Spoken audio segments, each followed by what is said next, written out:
예, 안녕하세요. 샬롬. 오늘 한 번 더 광고를 드립니다. 지난주에 그 중보기도에 대한 안내를 했는데 댓글을 통해서나 혹은 저에게 연락을 주셔서 몇 분들이 관심을 보여주셨습니다. 물론 대부분이 이제 여자 권사님들이나 여자 집사님들이 많은데 송도에 있는 이경호 형제님도 남자분이시고 또 경주에 있는 김재원 집사님도 남자분이세요. 그리고 또 한 분이 계시는데 댓글 그 아이디만 알고 있어서 실제 이름은 제가 아직도 모르는 남자분이 또 계십니다. 그리고 이 모든 것을 큰 섬기실 총무님 같은 분도 저희 예시와 샬롬 교회 육승봉 집사님이십니다. 제가 오늘은 이름을 한 분씩 불러드릴 텐데 아마 제 생각에 자기 이름이 나오면 기분이 좀 업되시지 않을까 생각이 됩니다. 부산에 계시는 전숙기 사모님, 지금까지 계속 기도하고 계신다고 저에게 말씀하셨고 참 고마우신 분이신데 정철성 교수님의 이제 사모님이 되시죠. 부산 부암로교회를 섬기고 계시고요. 부산에는 그분이 계십니다. 그리고 이제 저쪽으로 전라남도 광주 지역에는 김일중 권사님을 비롯해서 또 우리 윤혜경 권사님 두 분이 지금 현재 계시록을 공부를 하고 있는데요. 세 번째 공부를 하고 왔습니다. 이분들 또 같이 중보기도에 참여를 하시고 또 함께 동참하시는 최정자 권사님도 중보기도에 동참하시겠다고 하셨습니다. 그리고는 이제 올라와서 여기 우리 동탄에 또 용인에 우리 예시바 샬롬 고백교회 우리 육성봉 주사님과 김현주 주사님이 또 계시고요. 그다음에 이제 우리 귀여운 4명의 따님들을 둔 우리 두 집사님이 또 계십니다. 그리고 저기 이제 서울로 올라가면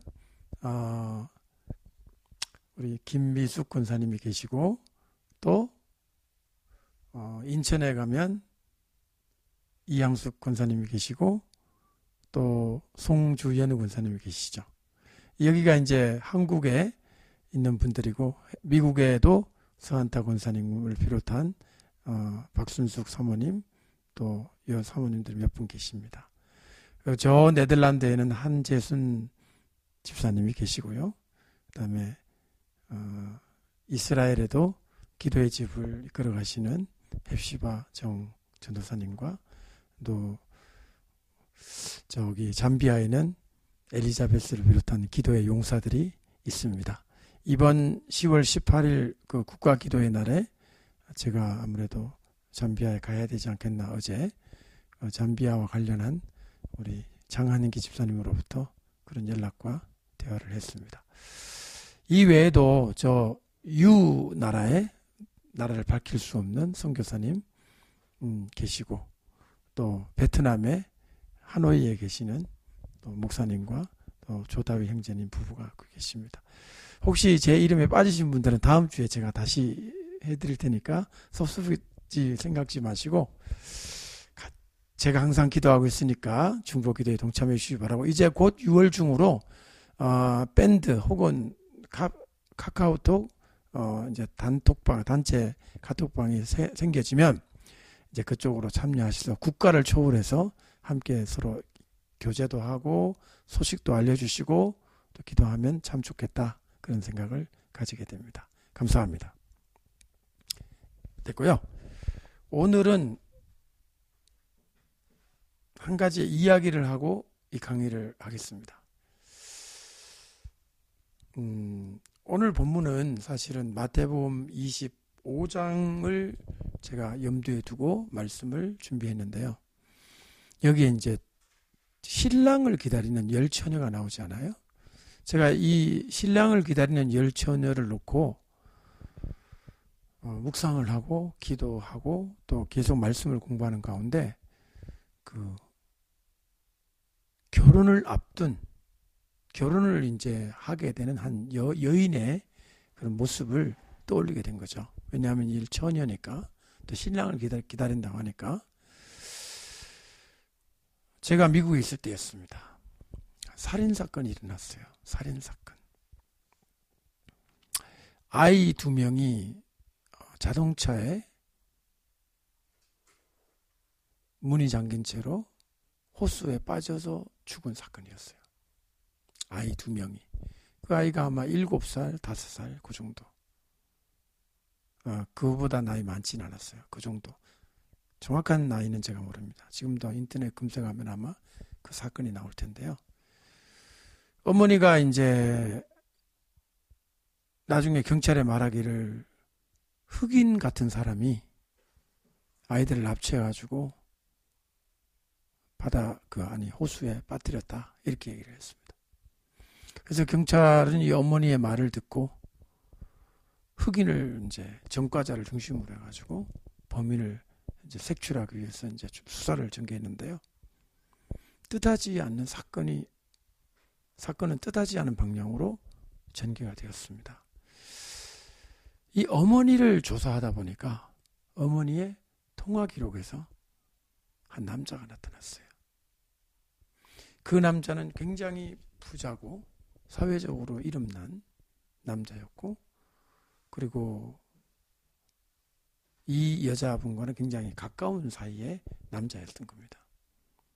그래서 그 남자가 아이를 죽일 일은 없을 거라고 경찰은 판단하고 대수롭지 않게 생각했는데, 그 똑똑한 형사 한 사람이 좀 이상한 낌새를 발견하고 어머니의 동선을 이렇게, 그 사건이 일어난 전후에 어머니의 동선을 움직인 그 행동 반경을 이렇게 조사를 해보니까 어머니가 범인이었다는 걸 알게 된 거예요. 아마 눈치가 빠르신 분은 벌써 스토리를 다 이해했을 텐데요. 이 굉장히 부자고 명망 있는 이 남성과 이 여성은 사랑하는 사이였던 거예요. 이 남성은 어떻게든지 혼자 있었고 이제 신부를 구해야 되는 상황이었습니다. 뭐 사별을 했는지 이혼을 했는지는 모르겠지만 굉장히 좋은 조건이죠. 어떤 여자도 탐낼 만했어. 이 남자와 결혼하기를. 이 남자의 마음에 든 이 어머니는 자기 아들 둘이가 굉장히 걸림돌이 되었던 겁니다. 행복하게 살아야 하는데 저 남자와 함께 아이들 둘이를 생각해보니 없으면 좋겠는 거예요. 제가 이제 그 풀 스토리를 다 기억을 하는 건 아닙니다. 예컨대 그 남자에게 아들 둘이가 있다는 얘기를 안 했던가, 마치 혼자 있는 것처럼 거짓말을 해서 그 거짓말을 사실로 만들기 위해서는 어떻게 해야 돼요? 아이 둘이가 없어야 되는 거죠. 이런 스토리였는지, 아니면 이 남편 될 사람이죠.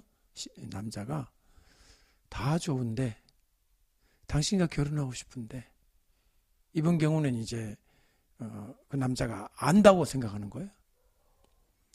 그 아이 둘만 없으면 좋겠다라는 말을 지나가는 말로 했는지, 어머니가 숨겼는지, 아니면 이 남자 측에서 아이 둘이가 없으면 좋겠다고 했는지는 제가 정확히 모릅니다. 어쨌든 예쁜 옷을 입혀주고 마지막 식사를 하고, 그리고 아이 둘이를 차에 태우고 어머니는 내렸습니다. 차를 중립기 열어놓고 뒤에서 밀었습니다. 잘 가라고.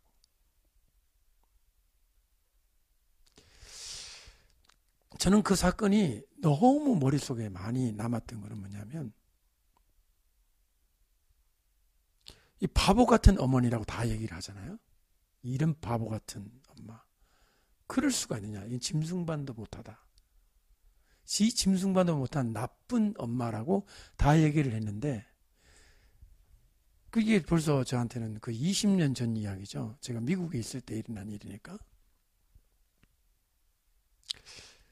저는 그렇게 바보 같다고 생각 안 했어요. 그 어머니가.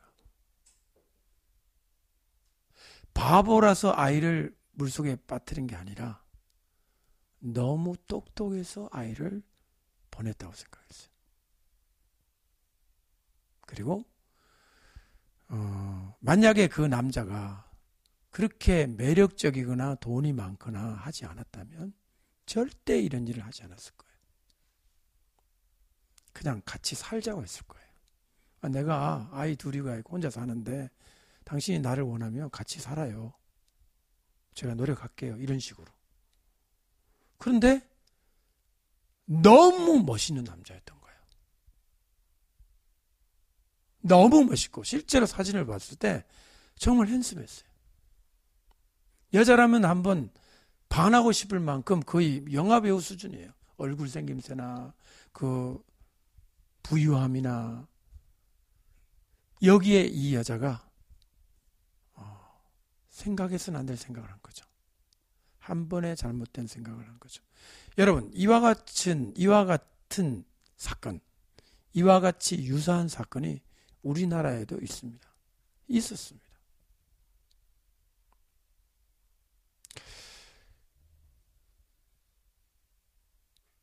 결혼을 앞둔 한 여자의 이야기잖아요.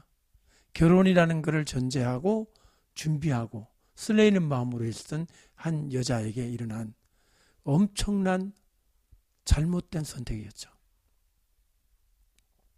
오늘 우리가 본문을 보고 있는 이 10처녀도 그렇게 제게 보였던 거예요. 자, 이 10처녀 중에 5처녀는 현명하다고 그랬어요. 슬기롭다, 현명하다, 와이즈하다 그랬고요. 나머지 5명은 foolish하다, 어리석다고 했습니다. 성경에는 미련하다고 했는데요. 자, 우선은요, 이 두 가지 카테고리로, 두 범주로 나눈 예수님의 말씀을 보다 보니 24장이 궁금해졌습니다. 24장은 과연 어떻게 되어 있을까 봤더니 여기에도 두 부류가 계속 나오고 있어요. 24장에 보면요.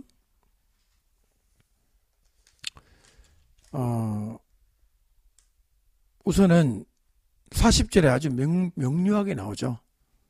그때 두 사람이 밭에 있었다. 이렇게 나오죠. 한 사람은 데려가고 한 사람은 남는다. 또 41절에도 두 여자가 나옵니다. 그 다음에 45절부터 나오는 종도요, 두 종류예요. 충성되고 지혜 있는 종이 있고요, 48절에는 악한 종이 있어요. 그죠? 두 종류의 종이죠.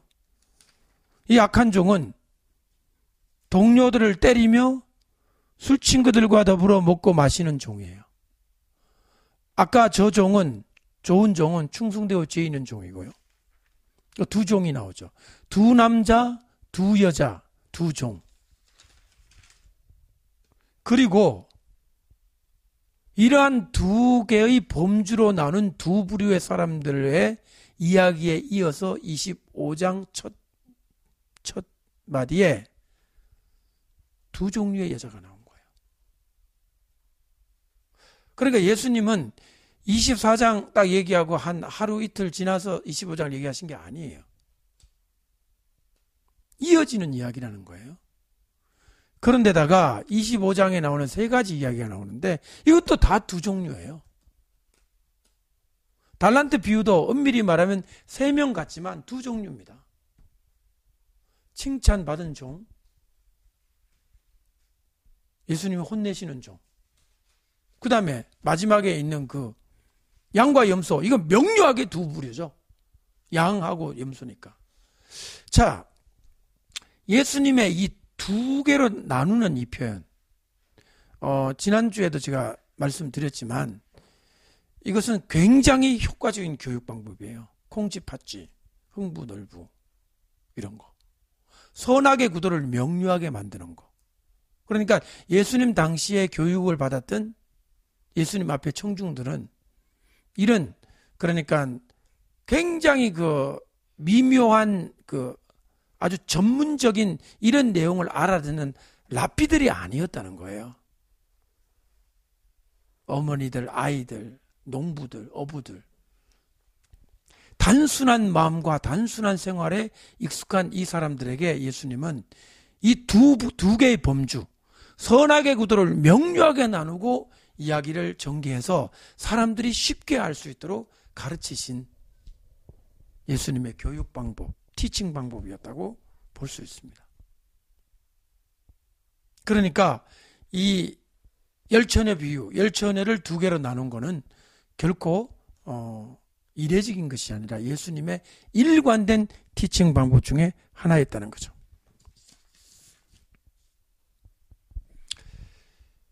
이 열천의 비유에서요, 제가 가장 마음속에 이렇게 충격 내지는 마음이 아픈 부분이 뭐냐면 등도 있었잖아요. 그리고 신랑을 맞으러 나갔어요. 버림받은 이 5명의 종 있잖아요. 5명의 여자들이 신랑을 맞으러도 안 나간 게 아니고 등도 없은 게 아니에요. 단 하나, 엑스트라 오일, 기름이 없다는 이유만으로 문을 열어달라고 했는데도 안 열어주고 예수님 말씀이 나는 너를 모른다 해요. 너무 심하다는 생각을 떨쳐버릴 수가 없는 거예요.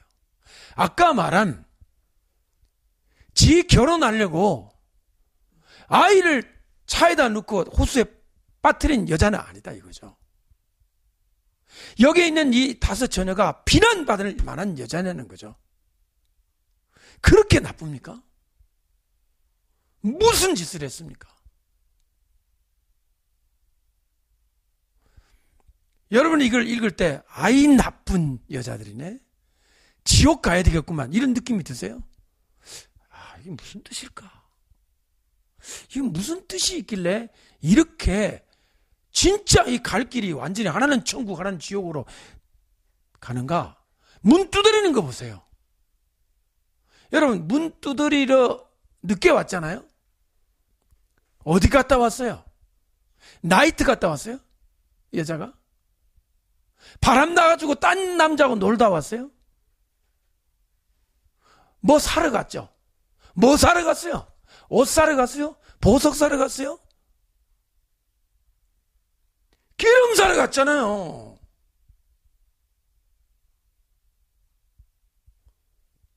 이제 오냐? 빨리 와? 문을 열어 주셔야 한다고 생각합니다, 저는. 이렇게 매정할 수 있습니까? 문을 닫아버리는 것도 모자라서 소리가 들리는데 나는 너를 모른다? 이야, 정말 매정하시다. 어째 여러분들 제가 이상합니까? 제가 이상하세요? 이렇게 이야기하는 제가, 목사님 성경을 엉뚱하게 읽으시네요. 예수님은 정상인데 목사님이 자꾸 이상하시네요. 이런 느낌이 드십니까? 아니면 저의 말에 공감이 좀 가십니까?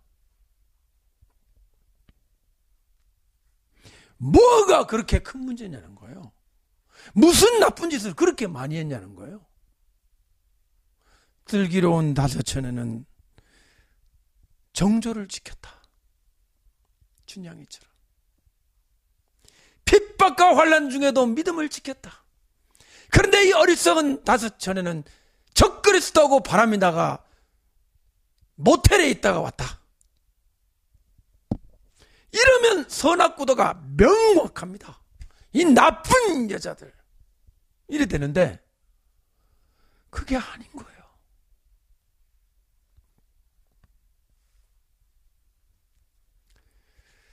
자, 이제부터 이 말씀 속에 있는 숨은 이야기를 한번 찾아가 봅시다. 제가 이거를 곰곰이 생각하다 보니 어젯밤에는 꿈까지 꿨어요. 누가 나한테 요한계시록을 설명해 주더라고요. 누군지 몰라요. 그래서 야, 나도 공부하는데, 요한계시록 공부하는데, 누구시지? 누군지 몰라. 누군지 모를 어떤 분이 뭐 설명을 해주면서 이런 말을 하는 거예요, 저한테. 꿈속의 얘기예요, 저한테.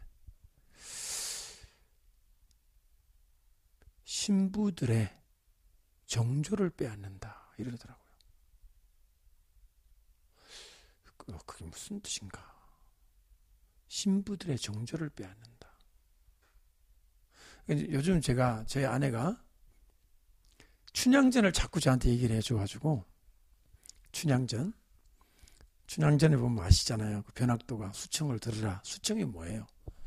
하룻밤 자자 이거 아니에요? 수청이? 그러니까 춘향이 하는 말이 기생주제에 무슨 수절이냐? 그러니까 이 춘향이가 하는 말이 기생이라고 무시하지 마시오. 사또 나리. 평양기생 아무개도 충절을 바쳤고, 진주기생 농계는 외장에 목을 안고 나라를 위해 충성을 바쳤다. 나는 기생의 원래는 그 관노잖아요, 어머니가. 그러니까 자기도 어쩔 수 없이 이래 된 거지. 자기는 돈 벌려고 룸사롱에 나온 여자는 아니잖아요. 신분이 그래가지고 어쩔 수 없이 관노의 딸이라 이런 대접을 받지만, 나도 사랑하는 남자가 있어. 이거 아닙니까? 그 얘기를 내가 하도 들어갖고 머릿속에 춘향에 대한 그리운 마음? 이상합니다. 그립다기보다도 춘향이가 참 좋다. 참 훌륭하도다. 성도를 빗대어서 누가 소설을 썼나 보다. 이렇게 춘향에 대한 긍정적이고 좋은 마음이 많이 있어서 그랬는지, 어젯밤 꿈속에는 환난 중에 있는 성도들의 정조를 빼앗으려 한다, 적그리스도가. 그렇구나. 내 마음속에 그럼 정조가 어딨지? 성경에 아무리 뒤져봐도 정조 빼앗는 얘기가 안 나오는 거예요. 근데 그 꿈속에 나에게 가르쳐주는 어느 선생은 나한테 그렇게 얘기를 하는 거예요. 그래서 정조와 신부를 찾으려고 하니까 이 마태복음 25장의 이 열처녀를 계속 공부를 하게 된 거죠. 여기는 그게 안 나옵니다. 어리석은 다섯 처녀가 정조를 빼앗겠다 나와요? 안 나와요. 물론 우리가 계시록을 보게 되면 666표를 받게 하고 적그리스도에게 경배하게 하고 신앙의 정조를 훼손하는 거 맞죠? 그래서 두 글자 회절이라는 단어가 내 머리에 각인이 됐어요. 회절. 회는요, 한문으로 회는 명예훼손할 때 회자예요. 뭔가를 망가뜨리고 뭔가를 더럽히는 거예요. 절은 뭐냐면 절개예요, 절개. 절개라는 말은 아시죠? 지켜야 될 도리. 부인이 남편에 대해서 지켜야 될 도리, 남편도 부인에 대해서 지켜야 될 도리, 이걸 절이라고 그러잖아요. 또 임금하고 신하 사이에 있는 그 충성의 관계, 그걸 절개라고 그러거든요. 회절을 하게 한다. 그러니까 마지막 때 성도들은 예수님께 대해서 절개를 지키는 신부가 맞죠. 어떤 고난이 오더라도 진짜 혀를 깨물고 죽으면 안 되겠죠. 우리는 자살하면 안 되지만, 그러나 그 정도로 목숨에 대한 애착을 버리고 죽는 것을 영광으로 알고 기쁨으로 알며, 내가 신앙의 절개를 지키느니 100번을 죽고 1000번을 죽겠다, 죽여라, 이러면서 이제 신앙을 지키는 게 우리들이다, 이렇게 알고 있잖아요. 예수님의 오늘 말씀은 그런 대목이 있으면 얼마나 좋겠냐는 거예요. 없다는 거예요. 없죠. 잘 들으세요. 이 제가 없다라고 표현한 이거 있잖아요. 영어로 제가 좀 문자 쓰겠습니다. 영어로 있잖아요. 뭔가를 하는 거를 액션이라고 그러죠.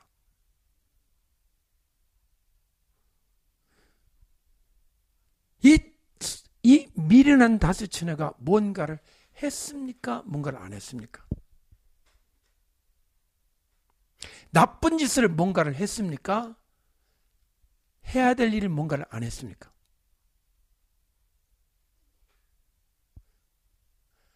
한 게 없어요. 예를 들자면 슬기로운 5천은 기름을 준비했는데 미련한 5천에는 막걸리를 준비했더라. 이런 게 아니에요. 뭔가 나쁜 짓을 한 게 아니에요. 그냥 안 한 거예요. 이거를 영어로 inaction이라고 해요. 액션이 아닌 거예요.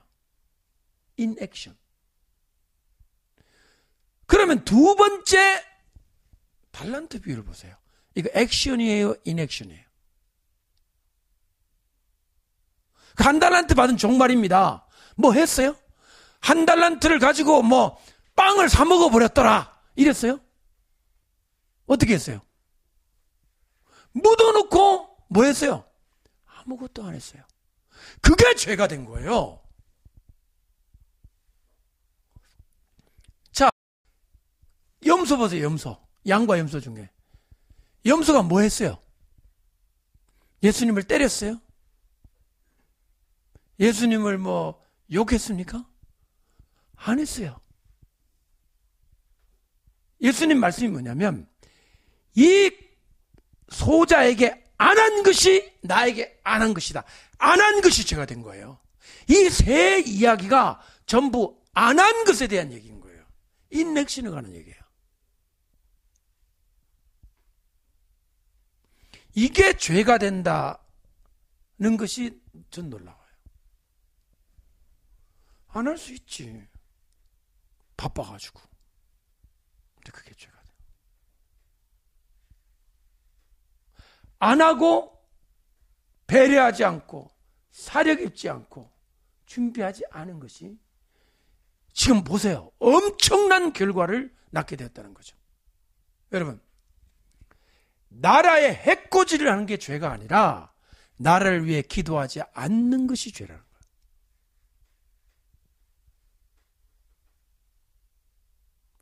그때 너희는 어디에 있었느냐? 뭘 했느냐? 이 5 처녀가, 어리석은 5 처녀가 이렇게 처참한 결말을 맞고 들어가지도 못하고 예수님 보기에 나는 모른다고 할 정도로 이 매정하고 무서운 결론에 도달하게 된 것은 단 하나의 잘못이었어요. 등도 있었다고 그랬잖아요. 기름을 준비하지 않았습니다. 등은 있었어요. 기름도요, 감아보면요, 기름도 완전히 없었던 게 아니에요. 등불이 꺼져간다는 말로 보아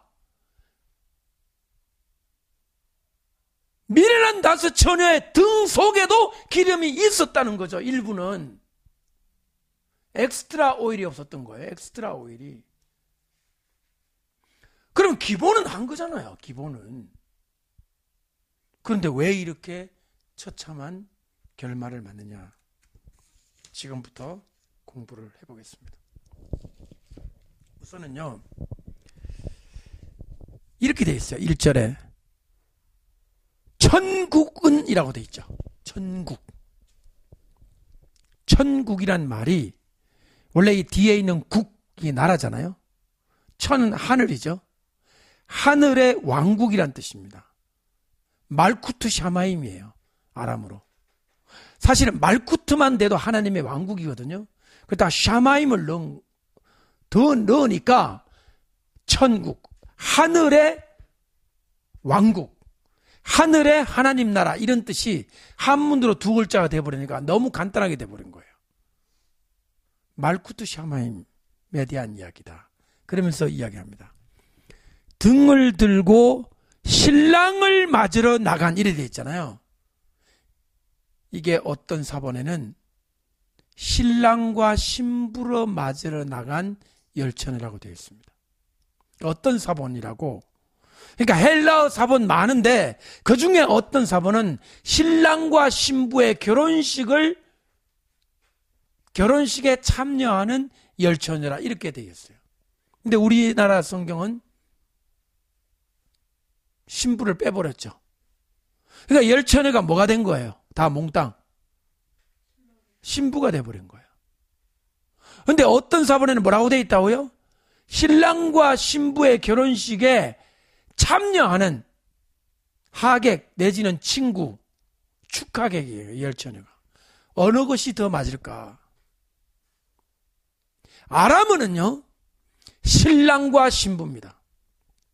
신랑과 신부. 카트나와 칼타. 카트나가 신랑이고 칼타가 신부예요. 둘 다 단수예요. 한 명의 신랑과 한 명의 신부를 맞으러 나간, 맞으러가 뭐냐면 성경에 이렇게 돼 있어요. 미팅, 아와라이라고 하는 이 미팅이에요. 신랑과 신부의 만남의 장소에 그들을 환영하러 나간 10명의 처녀들, 이런 이야기라고요. 그죠? 그리고 나중에 이제 문을 닫고 집에 들어간다고 그랬잖아요. 그 집은 연회장입니다. 뱅퀴입니다. 뱅퀴. 대연회장의 결혼식장을 얘기하는 겁니다. 거기를 들어가는 것입니다. 그리고 나서 5명의 현명한 처녀들이 있고, 그다음 5명의 어리석은 처녀들이 있는데, 둘 다 등이 있고요. 엑스트라 오일만 이제 없는 거죠. 이 미련한 5처녀는. 그러면 등불을 어떻게 이해해야 될 것인가? 사실 이 준비하면서 이런 생각이 자꾸만 들었습니다.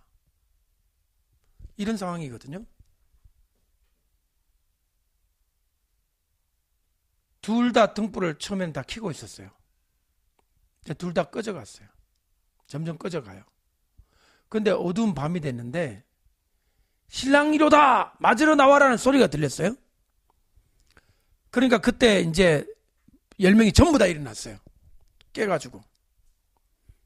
그때 먼저 한 말이 뭐냐면, 미련한 처녀가 우리 등불이 꺼져가니 기름 좀 달라 그랬다고요. 자, 여기서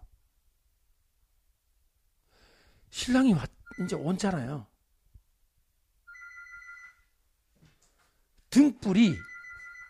등불이 없으면 신랑을 못 만납니까? 이 등불이 무슨 입장권입니까? 좀 어두워도 신랑이시여 나 지금 가요 그러고 가면 되잖아요. 어두워도. 아니면 그 현명한 5처녀 따라가면 되잖아요. 지금 사러 가지 말고. 지금 문제가 뭐냐면 사러 간 사이에 왔거든요. 뭐 사러 간 사이에? 기름 사러 간 사이에 신랑이 와가지고 이 모든 문제가 발생된 거잖아요. 사러 가지 말고 현명한 처녀들이요, 우리는 당신 뒤에 따라갈게요. 앞서가세요. 그리고 쭉 따라가 10명이 한꺼번에 들어가면 되지 않나요? 기름 좀 없다고 기름이 입장권이냐 이 말이에요. 입장권. 그거 없다고 못 들어간다는, 이게 난 여기 이게 이상한 거예요.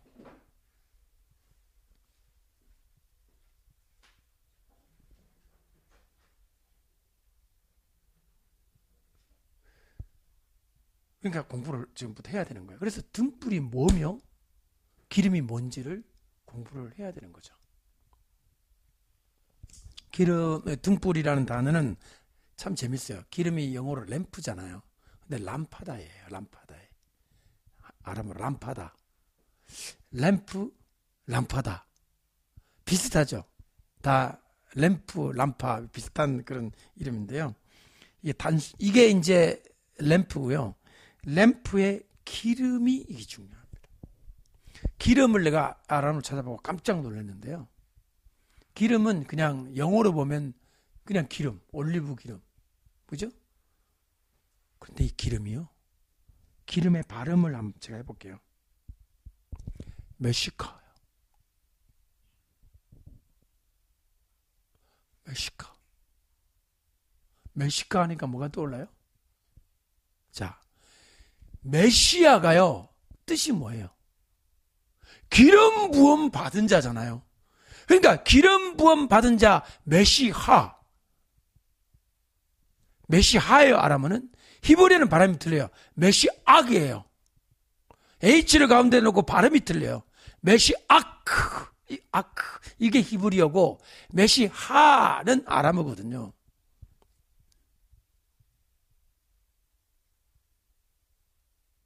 예시바살렘 로고에 위에는 아람어, 밑에는 히브리어 그렇게 다 써놨어요. 하나는 메시아크, 하나는 메시하 그렇게 써놨어요. 제가. 그러니까 메시카라고 하는 기름이란 단어에서 기름 부음 받은 자가 나올 거 아니에요. 둘 다 같은 어원을 가지고 있는 거예요. 묘한 월드 플레이가 있는 거예요. 월드 플레이. 이 말 장난이라고 번역하면 이게 좀 뭐랄까 품이 없는 장난이라는 단어가 사실은 이 언어 유희가 좋겠네요. 언어 유희. 우리 한국어에도 언어 유희가 있죠. 언어 유희. 예수님은 지금 기름이라고 하는 기름 준비 안 했다고 하는 기름을 말씀하시면서 메시아를 뜻하는 메시아크를 얘기하신 거예요.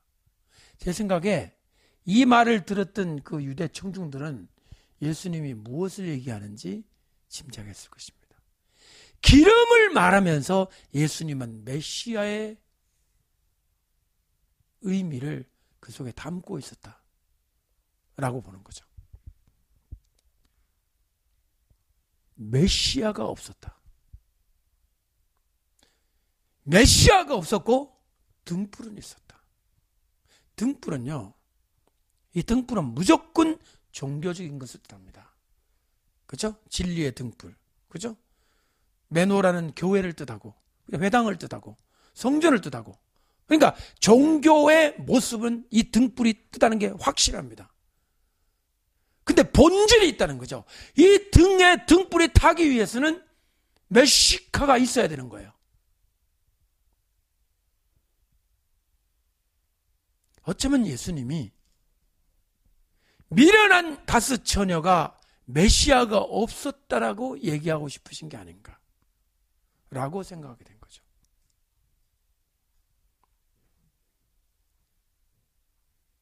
그리고 예수님의 말씀, 나는 너를 모른다는 말이 너무 충격적일 정도로 과격한 말이거든요.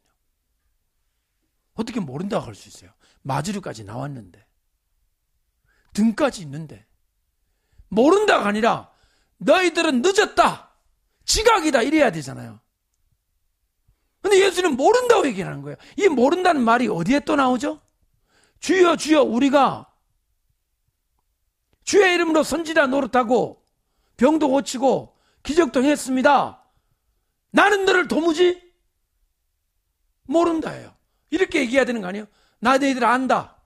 너희들 나쁜 놈들 아니야? 너희들 말이야 내 이름 가지고 막 했지. 종교 노름했지. 나 너 다 알아. 난 다 알아. 다 봤어. 여기에 모른다 안다가 뭘 진짜 이런 뭐 인식을 할 수 없었다 이런 뜻입니까? 난 너의 존재를 까마득하게 몰랐노라, 인식이 안 됐노라 이런 뜻입니까? 아니면 인격적 관계를 얘기하는 거예요.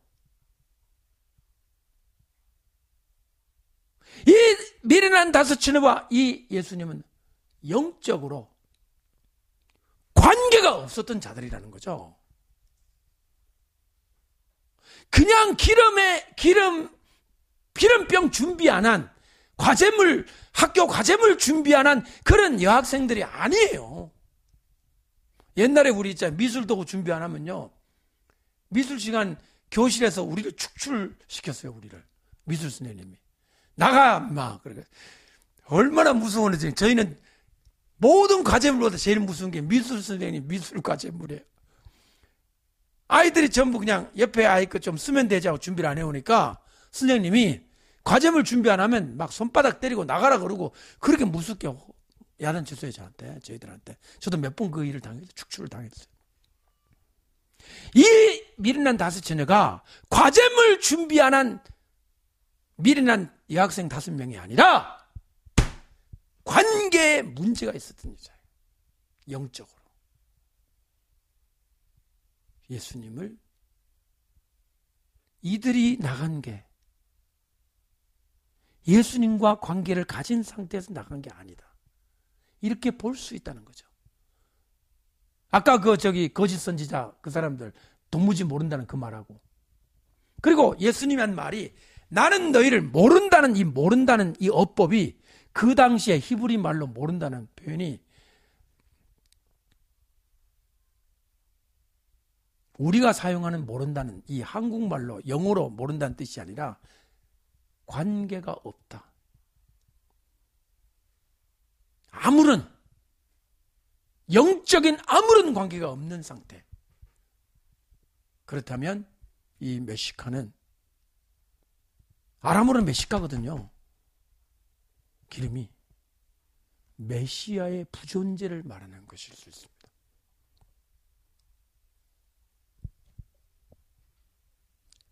자, 보세요. 그런데 묘하게도 현명한 여자들도 졸며 잤어요. 졸며 잤다고 그랬잖아요. 조는 거는 꾸벅꾸벅 조는 거고요. 자는 거는 완전히 자는 거예요. 그러니까 둘 다 졸며 잤어요. 현명한 여자도, 그 다음에 미련한 여자도. 이거는 뭐냐면 마지막 때의 상황을 말씀해 주는 것 같아요. 졸며 자고 있습니다. 자, 여기에 자, 이렇게 한번 질문해 보시면 여러분 뭐라고 대답하시겠어요? 예수님의 이 이야기 속에 등장인물이 몇 명이냐는 거죠. 우리는 슬기로운 5처녀, 미련한 5처녀 두 범주밖에 없다고 생각하잖아요. 그러면 신랑이로다 맞으러 나와라는 누구냐는 거예요. 사람이 아니고 하늘에서 내려온 천사일 수도 있어요. 사람일 수도 있습니다.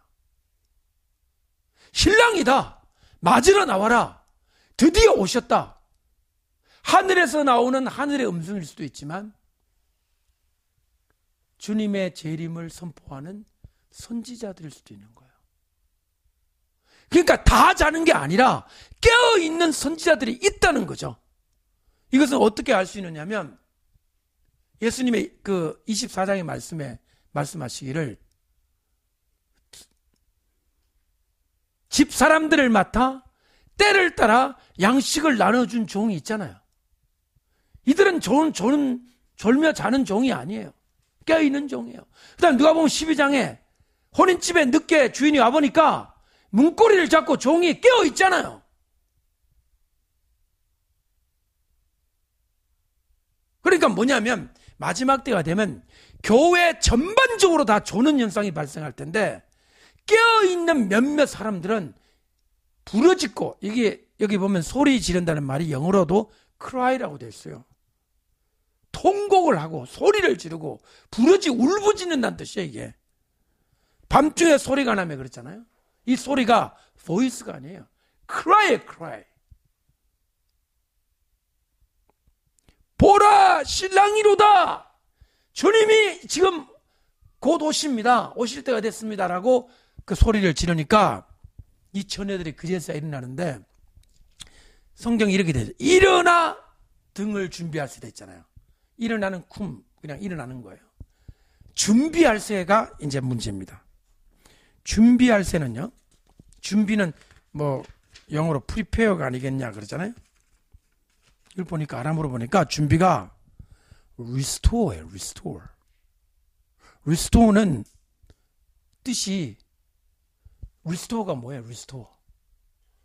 망가진 것을 다시 회복할 때 쓰는 말이잖아요.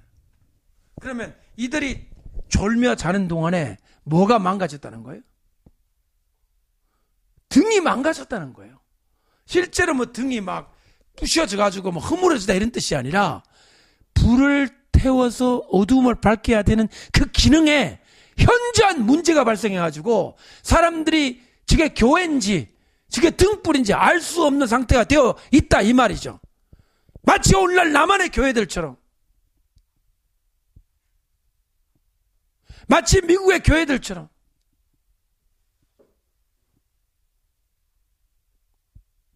미국의 교회들에 빙고하러 가는 사람 많아요. 빙고 나이트라고. 수요 예배를 드리는 게 아니라 수요 빙고 나이트에 가요. 빙고 아세요? 빙고 게임 잘 모르시죠? 그 빙고 게임에 비슷한 우리나라 게임이 난 모릅니다. 칸 쳐놓고 막 이름 부르면 숫자 되는, 뭐 일직선 되고 뭐 대각선 되면은 당첨됐다고 소리 꽉 지르는 거.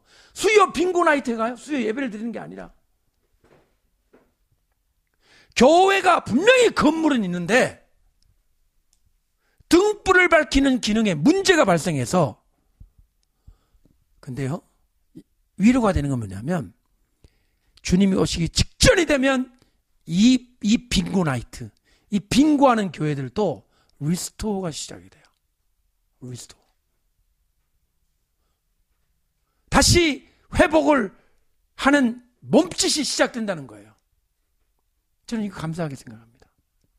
비록 지금 우리가 보기에는 저렇게 다 등불이 꺼져 있는 것 같고 교회가 죽은 것 같지만, 그래도 마지막 때 다시 일어난다는 것, 저는 감사하게 생각해요.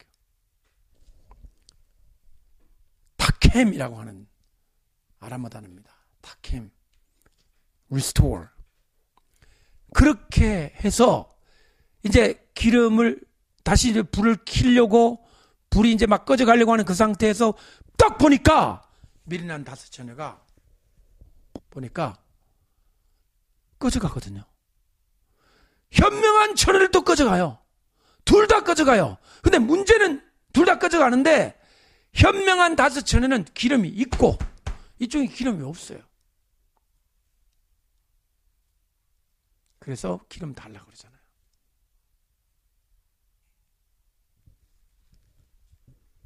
천국에 갈 정도로 착한 이 여자들이라면 기름 줄게, 우리 같이 하자, 이래야 되는 거 아니에요? 여러분 같으면 나눠주겠어요? 못 줘, 나. 매정하게. 둘 다 부족할까 하노라. 사는 자들에게 가 사. 그렇게 하시겠어요? 이 말씀 보시고, 앞으로 이래야 되겠다. 누가 도움을 요청하면 너와 내가 다 부족할까 하노라. 그렇게 하시겠어요? 이거 그렇게 적용해야 돼요? 이거 의아한 구절이에요, 사실은.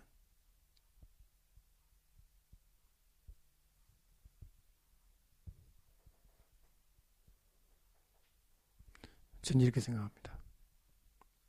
생명과 관련되거나 천국과 지옥이 관련되거나 영적인 것과 관련될 때는 냉정하셔야 돼요. 이거 돈 빌려주지 말라는 얘기 그런 게 아니에요. 영적인 거, 천국과 지옥, 부모 자식 간에도 냉정해야 돼요. 자식이 육육 받아왔어, 나한테. 그거 내 자식이에요, 자식 아니에요? 짐승 새끼요. 그 짐승 새끼요, 그거는.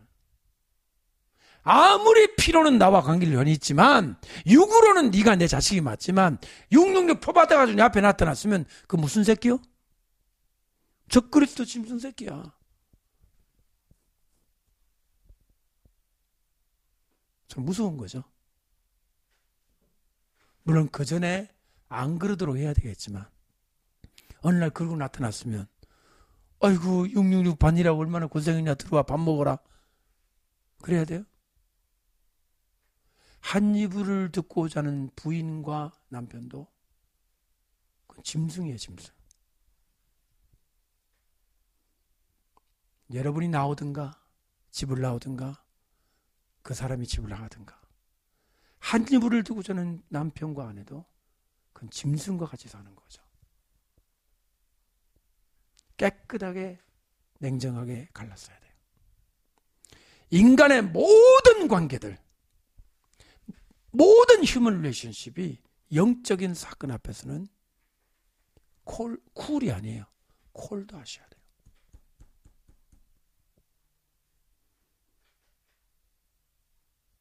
이 현명한 사람들은 현명했던 거예요.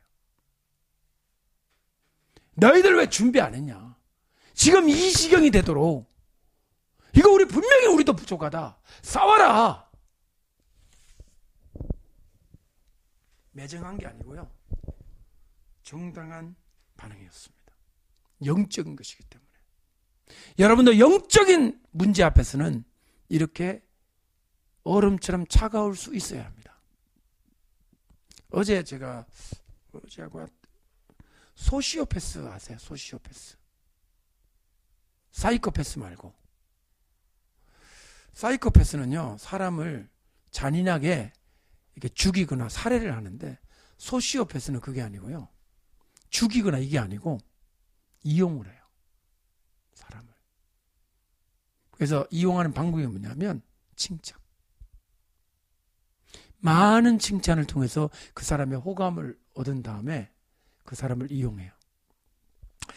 그래서 그 소시오패스를 대처하는 방법이 나왔더라고요. 이렇게 하래요. 막 칭찬해 줄 때 저는 그런 사람 아니에요. 이렇게 말을 해요. 그러면서 제가 나는 상당히 위험군에 속한다. 왜냐하면 나는 그 소시오패스에게 걸릴 위험군에 속한다. 왜냐하면 저는 아주 좋아합니다. 저를 칭찬해 주면. 왜냐하면 우리 집에서도 칭찬 3가지를 의무로 하게끔 돼 있어요. 우리 모든 가족들에게. 소시오패스에게 걸려들지 않도록 집안에서 충분히 많은 칭찬을 받으려는 저의 깊은 또 이렇게 대처 방법이라고나 할까요? 왜냐? 내가 집안에서 충분히 칭찬을 못 받으면 그 소시오패스들을 만나면 너 밥이에요, 밥 나는. 사실 많은 목사님들이 이런 소시오패스들에게 걸려갖고 밥이 되는 경우가 많죠. 그거는 100% 그 목사님의 가정에 특히 사모님에게 문제가 많습니다. 왜? 칭찬이 아닌 비난으로만 가득 채우니까 이 목사님의 이 쓰라린 가슴을 안고 자기를 칭찬해주는 사람을 찾으러 다니죠. 배가 고파서. 집에서 밥 못 먹고 배고파서 돌아. 아니, 목사님만 그런 게 아니에요. 일반인도 마찬가지예요. 부인으로부터 충분한 인정과 존경과 칭찬을 못 받는 남편은 값싼 칭찬해주는 다른 사람들에게 쉽게 넘어가죠. 밥이 되죠. 여러분 그림이 그려지죠? 이 소시오패스가 어떤 사람인지. 마음을 사기 위해서 많은 칭찬을 하고 그리고 이용한다는 거죠. 냉정하셔야 돼요. 영적인 문제에서는 차가우셔야 돼요. 주님을 위해서는 불처럼 타올라야 되지만 이 하나님의 영적인 문제 앞에서는 차가운. 그래서 어쩌면 이 현명하다는 표현이 예수님이 적절하게 붙인 형용사인지도 모릅니다. 근데 풀리시한 거예요, 얘는. 다른 쪽은. 빌려달라고 한 것도 보니까 이게 풀리시해. 준비 안 한 것부터 풀리시하고. 근데 풀리시한 극단이 뭐냐? 살아간 거예요. 살아갔기 때문에 신랑을 못 만난 거예요. 살아만 가지 않았어도 된 거예요. 이랬으면 어때요? 그러면 그냥 우리 현명하신 여러분들 뒤에 따라갈게요. 그랬으면 문으로 같이 들어갔을 거예요. 조금 어두컴컴하겠지만 저는 금방 오실지 모른다고 생각을 하고 우리 가면 안 돼. 비록 늦었지만 따라가자. 이럴 지혜가 없었다는 거죠. 그러니까 여기에 풀리시가 그냥 풀리시가 아니라 모든 의사결정마다 다 풀리시한 거예요. 준비 안 한 것부터 풀리시, 그 달라고 한 것부터 풀리시, 잔 것도 풀리시. 이 사람 자면 안 돼. 기름 준비한 사람은 자도 돼. 잘 권리가 있어. 사실 자면 안 되지만 그래도 있으니까. 근데 이 사람은 준비도 안 해놓고 자는 거예요. 여러분, 숙제 안 해놓고 자는 학생들 있죠. 뭐 안 하고 자? 숙제를 안 해놓고 잠을 자는 거예요. 다음날 가면 선생님한테 얻어맞는데. 근데 숙제한 사람은 자도 돼요, 안 돼요? 자도 돼. 사실은 둘 다 졸면 안 되죠. 이 미련학은 연명학은. 그런데 자서는 안 될 이 미련한 주제에, 준비도 안 한 주제에 자꾸 결정마다 다 어리석은 결정을 하고, 그 다음에 뒤늦게 와서 이때 뭐라고 부르는지 아세요? 주님 주님 그러잖아요. 주님 주님이 말한이에요. 말한. 저는요, 이게 주여 할 때 오지 않았던 느낌이 말한 하니까 갑자기 느낌이 확 왔습니다. 왜? 마라나타의 말한이잖아요. 마라나타잖아요. 주님 오십시오. 예배 끝날 때마다 마라나타에는 그렇게 우리가 신앙생활을 했는데, 선조들이 이 미련한 다섯천에는 말한 열어주십시오. Open for us. 물어달라고. 들려오는 소리는 나는 너희를 모른다. 나는 너희를 모른다. 너희들을 모른다. 자, 그리고 나서 이야기가 다 끝났잖아요. 그러면 이 모든 이야기의 최종 결론을 예수님 해주셨어요. 오늘의 교훈은 뭐다? 그걸 한번 보세요. 오늘의 교훈. 뭐 예를 들어 제가 지금 설명한 것처럼 뭐 사러 가지 마라, 뒷공문을 따라가라, 이런 건 사실 이제 예수님의 결론이 아니라 이지아의 해석이고요. 예수님은 그런 말을 안 하시세요. 뭐라고 하시느냐? 그러므로 이렇게 돼 있어요. 43절. 그런 즉, 이 얘기 다 들었지? 그러니까 어떻게 해야 되는지 아냐? 그러면 아까 우리 얘기 들어보면, 기름을 준비해야 되겠네? 뭐 그런 거. 그 다음에 뭐 사러 가지 말아야 되겠네? 뭐 그런 거. 근데 예수님 뭐라고 하셨냐면, 한마디만 딱 하셨어요. 뭐라고 하셨어요? 깨어 있으라. 너희는 그날과 그때를 알지 못하느니라. 이래 돼 있잖아요. 자, 우리 24장을 잠깐만 가보세요.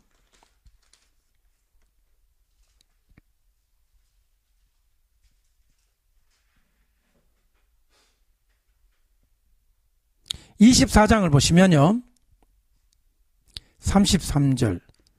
이와 같이 너희도 이 모든 일을 보거든 인자가 가까이 곧 문 앞에 이런 줄 알라. 정신 차리고 보고 있으라. 그 다음에 36절. 그날과 그때는 아무도 모른다. 똑같은 구절이죠. 지금 이 구절하고 그날과 그때를 모른다. 그죠? 25장 13절과 24장 36절은 정확히 같은 말입니다. 그날과 그때를 너희들 모른다. 42절. 그러므로 어떡하라? 깨어 있으라. 깨어 있으라. 44절. 이러므로 너희도 준비하고 있으라. 생각지 않은 때 인자가 오리라. 50절. 생각하지 않은 날 알지 못하는 시간에 그 종의 주인이 이르러. 지금 25장의 이 결론은요, 이미 24장에서 반복적으로 말씀해 주고 계신 거예요. 얼마나 심각하냐. 여러분, 24장은 이 계시록이거든요. 마태복음의 계시록이에요. 그럼 마태복음의 계시록과 같은 종말에 관한 이야기를 다 하시고 난 다음에 25장은 적용입니다. 세 가지 이야기를 통해서 말해주고 있는 거예요. 깨어 있어야 한다.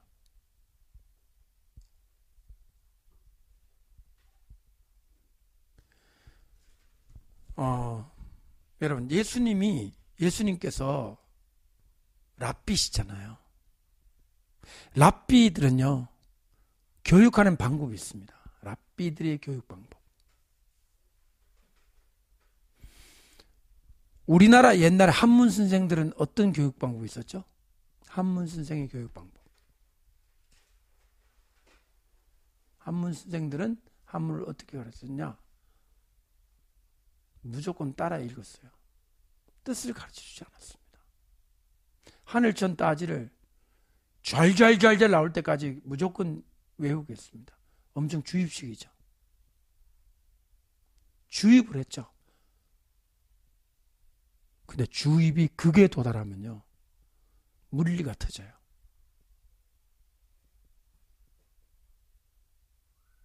주입을 하다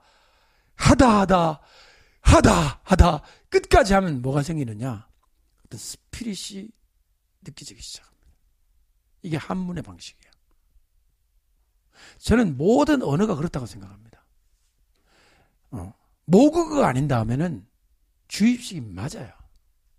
근데 지금 주입식 교육하면은 거의 우리나라에서는 공산당처럼 취급받잖아요. 주입식 하면은 교육의 적. 2조 500년 동안 주입식 교육만 했던 이 나라의 이 한문 성리학이요. 중국에서 시작한 유교, 공자, 맹자가 시작한 유교가 우리나라의 꽃을 어디까지 피우느냐. 율곡과 이황의 그 사단 칠정론에 이르면요, 지금도 세계 유학사상 금자탑이라고 할 정도의 높은 정도의 학문이 우리나라에 생겼습니다. 주입식 해가지고요. 주입식만 했어요. 참교육 안 했습니다. 그냥 주입식만 했는데 어찌 그런 일이 생기느냐. 한문에서 물리라는 게 있잖아요. 물리. 그럴 문자에 이치리자. 물리가 통하는 거예요. 이게 한문의 공부방법이에요. 근데 이 랍비들의 교육방법은요, 제가 잘은 모릅니다. 전공자는 아니고, 랍비들의 교육방법 중에 몇 가지가 있는데, 첫 번째, 묻는 말에 답을 안 해준다예요. 답을 안 해주고요, 답을 찾을 수 있는 길을 알려줘요. 이게 랍비들이래요. 이것입니까? 뭐 예를 들면 니고데모에게 사람이 죽었다가 다시 태어나는 겁니까? 뭐 거듭나는 게 물으면 예수님이 기다 아니다 이렇게 대답을 안 하잖아요. 전혀 다른 말을 하잖아요. 다른 말을 통해서 니고데모가 생각하게 만드는 거예요. 이게 랍비들이라는 거예요. 어떻게 보면 빙빙 돌리는 것 같은, 이게 현대인들에게는 굉장히 거슬리는 거예요. 이것입니까? 이것입니다.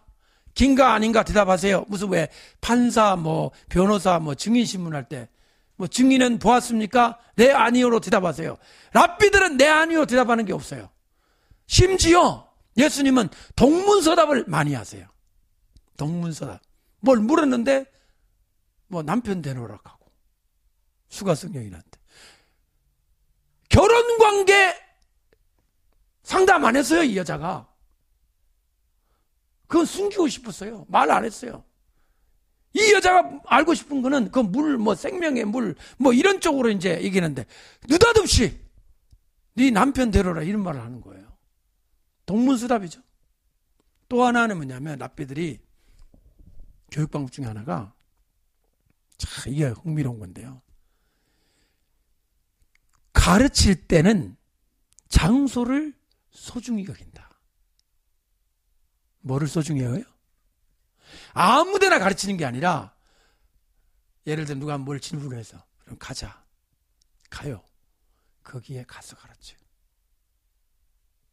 대표적인 예가 가이사랴 빌립보예요. 가이사랴 빌립보 제가 몇 번 얘기했지만 가이사랴 빌립보를 제가 가봤잖아요. 이번에 갔어요. 그동안 가이사랴 빌립보 안 가보고 가이사랴 빌립보 주소 쓰신 분이 저는 너무나 불쌍했습니다. 이 광경을 보지 못하고 어떻게 주석을 써낼까? 그 어마어마한 바위 덩어리, 거기서 예수님은 반석에 대해서 언급하셨습니다. 이스라엘 전역에 가장 장엄한 바위 앞에서 바위를 가르치신 거예요. 감람산 위에서 내려다보시면서 성전을 볼 수 있는 가장 정확한 위치에 앉으셔서 성전에 대해서 가르치셨어요. 여러분, 갈릴리 바다 가보시고 어떤 느낌 받으셨어요? 이야, 예수님은 너무너무 좋은 자연 환경에서 그의 사역을 시작하셨구나. 너무 좋았습니다. 아름다웠어요. 정말. 거기에 사람들이 언덕에 앉아서 갈릴리 바다 내려보기만 해도 신선한 그 느낌과 뭐라고 할까? 예수님의 가르침 자체가 아름답고 귀하고 그 환경이 너무 아름다운 거예요. 랍비들은 이런 교육 방법을 가지고 계셨어요. 지금 이 이야기는 그런 측면에서 생각해 본다면 랍비이신 예수님이 24장에서 종말에 관한 이야기를 다 하시고 난 다음에 25장에 세 가지의 두 개의 범주를 가진 사람들, 처녀, 종, 달란트 받은 종, 그다음에 염소, 양, 전부 두 개의 범주잖아요. 극단적인 선악의 구도를 가지고 마지막에 종말에 관련된 적용을 딱 마무리를 지어주는 그런 내용을 말씀하신 것입니다. 제가 볼 때는 교육적으로 굉장히 뛰어난 교육법이라고 생각합니다.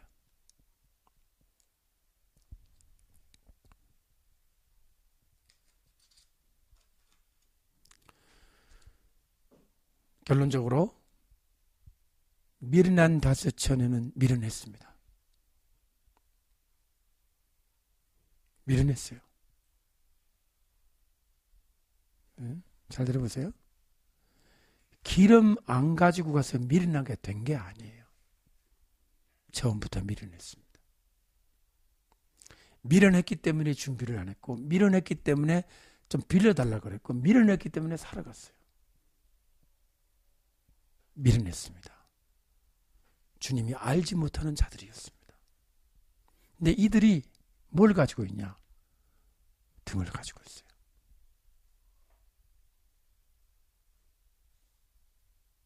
들어보세요. 그러면 다른 그림이 나와요. 전혀 생각하지 않던 그림. 뭐냐? 제가 이 말씀 전하기 전에 이런 느낌 받았어요. 아, 좀 안 됐다. 등도 있고, 그런데 왜 이렇게 버림받았나? 이들이 좀 안 됐다. 뭔가 이들이 좀, 뭐라고 하나, 좀 불공평하네? 이런 생각이 드는데, 전 지금 달라졌어요. 등을 가지면 안 되는 자들이었습니다. 그들이 교회를 세우고 그들이 사람을 모으고 거짓된 예배를 드리고 흉내를 내고 있는 거예요. 대한예수교 장로회 미련교회예요. 미련교회. 미련한 목사 밑에 미련한 성도들이 미련하게 살고 있는 그 모양은 너무나 똑같아 보이는데 결코 문에 들어올 수 없는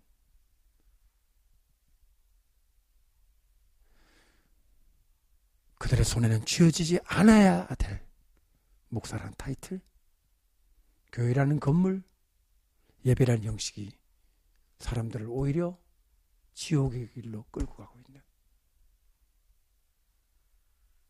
너무나 충격적인 장면이 제게는 떠오르는 거죠. 너무나도 비슷하게 행동을 하는 거예요. 그런데 아닌 거예요. 어쩌면 이들이야말로 계시록적 종말론적 소시오패스 같아요.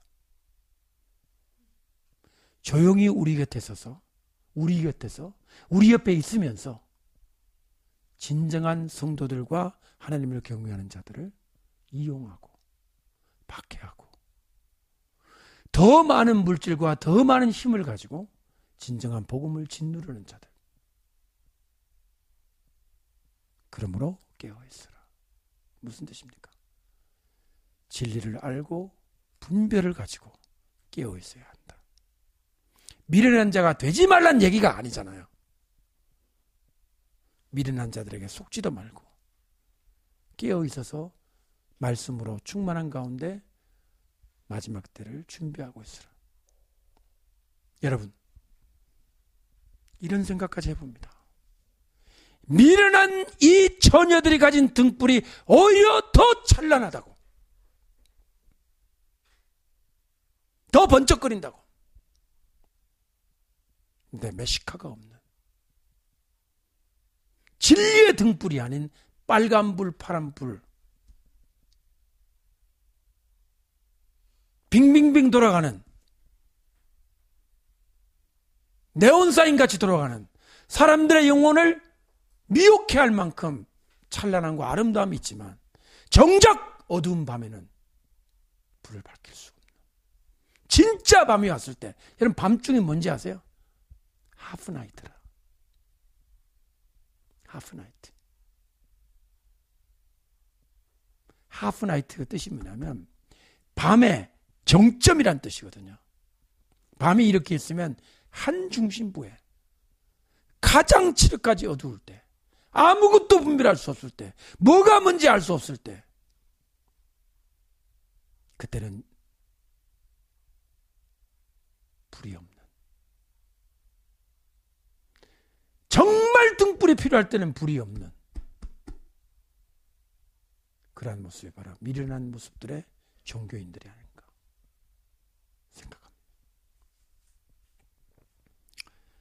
저와 여러분들이 예수님 말씀대로 깨어있는 사람들이 되었으면 좋겠습니다.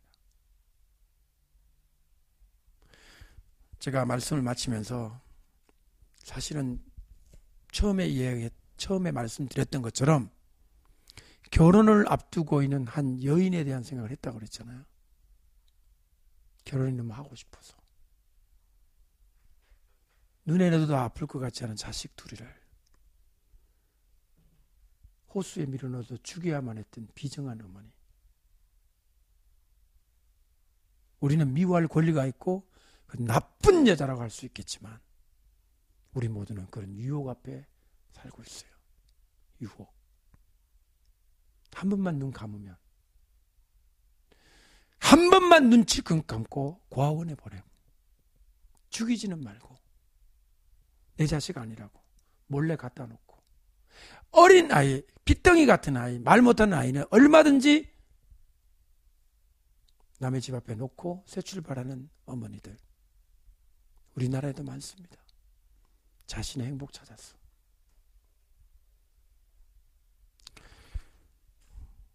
극단적이긴 하지만 이렇게 잘못된 선택을 한 신부의 모습을 보다 보니 제 마음이 많이 아팠어요.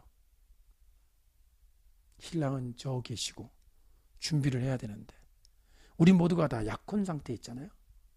그럼 약혼 상태에 있는 신부가 어떻게 해야 되겠어요? 약혼 상태에 있는 신부가 막 놀다가, 근데 논다는 말 아시죠?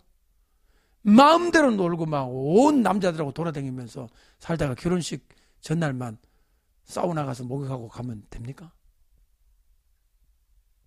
안 되는 거거든요.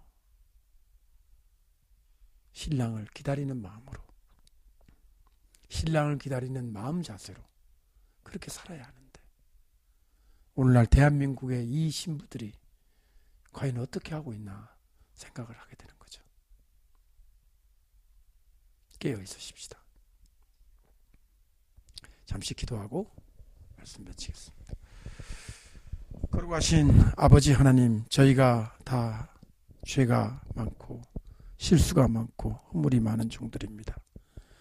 그러나 오늘 이 시간에 이 마태복음 25장에 있는 열처녀에 비유해서 우리는 결단코 미련한 다섯 처녀와 같은 그런 사람들이 되지 말게 하시고, 그런 사람들이 되지 않도록 우리의 삶의 모습, 우리의 존재가 항상 깨어있는 현명하고 슬기로운 다섯 처녀와 같이 깨어서 말씀을 알고 주님의 오심을 기다리며 메시아의 등불, 메시아의 기름을 항상 간직하며 살게 하여 주시옵소서. 아무리 달콤한 유혹이 내 앞에 와도 주님을 향한, 신랑을 향한 사랑을 버리지 말고 어떠한 고난이 오고 매질이 오고 모든 재산을 다 잃고 길거리에 거지로 나앉는다 하더라도 주님 앞에 한 번 맺은 약속과 절개를 지키며 주님의 위로만 기다리는 신부 저희들 되게 하여 주십시오. 주님, 세상이 변해가고 있습니다. 교회도 변했습니다. 주의 종도 변했습니다. 모두가 변해서 지금 너무나도 어지럽고 혼란한 가운데 우리가 살고 있습니다. 우리의 마음, 우리의 생각 깨어있게 하시고 주님의 뜻을 따라 살아갈 수 있는 용기, 결단 허락해 주옵소서. 예수님의 이름으로 간절히 기도합니다. 아멘.